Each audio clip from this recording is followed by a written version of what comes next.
Lifestyle and shorts চ্যানেলে আপনাদের সবাইকে স্বাগত। আশা করি আপনারা সবাই ভালো আছেন, আমিও খুব ভালো আছি।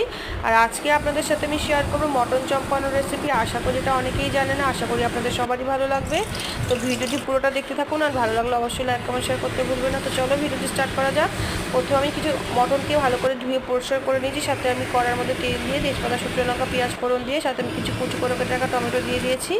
তারপর আমি সাথে দিয়ে দেবো আদা বাটা, রসুন বাটা, সাথে দেবো পেঁয়াজ, টমেটো, কাঁচা লঙ্কাটা পেস্ট করে রেখেছিলাম আমি, সেটাও দিয়ে দিয়েছি। সাথে দেবো পরিমাণ মতো নুন, পরিমাণ মতো হলুদ গুঁড়ো, পরিমাণ মতো মিষ্টি, পরিমাণ মতো লঙ্কার গুঁড়ো, সাথে দেবো শুকনো লঙ্কার গুঁড়ো আর অল্প পরিমাণ গরম মশলাগুলো। সবটা দিয়ে মশলা দিয়ে হয়ে আসবে, তখন আমি মটনগুলো যে পরিষ্কার করে রেখেছিলাম সেগুলোকে দিয়ে দেবো। দেখতে পাচ্ছেন একদম কচি রেয়াজি পাঠা দিয়ে একদম সুন্দর করে নাড়িয়ে চাড়িয়ে কষিয়ে একদম ঢাকা দিতে হবে। আর এটাকে খুব লো ফ্লেমে করতে লাগবে, বেশি জোরে দিলে জিনিসটা হবে না বা মশলার সাথে কষানোটা ভালো হবে না, যেহেতু মটন একটু নরম নরম না হলে টেস্টি আসবে না।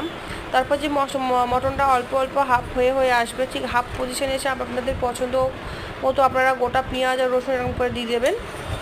সাথে আমি দিয়ে সবটা এরকম করে নাড়িয়ে চাড়িয়ে প্রেশার কুকার একটা সিটি দিয়ে দেবো, দিয়ে তার লাস্টে ঘি গরম মশলা দিয়ে আমাদের মটন চম্পানো রেডি। ভিডিওটি কেমন লাগলো অবশ্যই জানাবেন, ভালো অবশ্যই লাগবে।